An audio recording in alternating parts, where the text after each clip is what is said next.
వచ్చే నెల తల్లుల అకౌంట్లలో 15,000 రూపాయలు జమ చేస్తానని సీఎం చంద్రబాబు ఇవాళ మరోసారి ప్రకటించారు. అకౌంట్లలో పడేది 13,000 అయితే 15,000 అని సీఎం ఎందుకు చెబుతున్నారనే డౌట్ ప్రజల్లో వస్తోంది.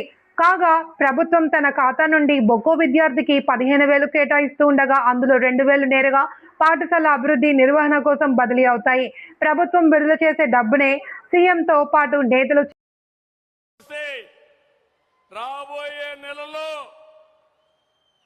ఏదైతే తల్లికి వందనం చెప్పామో 15,000 రూపాయలు తల్లికి వందనం. ఎంతమంది పిల్లలుంటే అంతమంది పిల్లలకు తల్లుల అకౌంట్లో వేసే బాధ్యత మాది.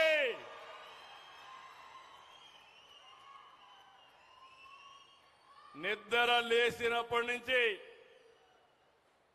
రాత్రి వరకు ఒకటే ఆలోచన, ప్రజలకు ఏ విధంగా మంచి చేయాలి, మిమ్మల్ని ఏ విధంగా ఆదుకోవాలి అనేది, ఏ విధంగా ఇండస్ట్రీ తేవాలని నేను ఆలోచిస్తున్నా. సంపద ఎట్లా సృష్టించాలి, ఆదాయం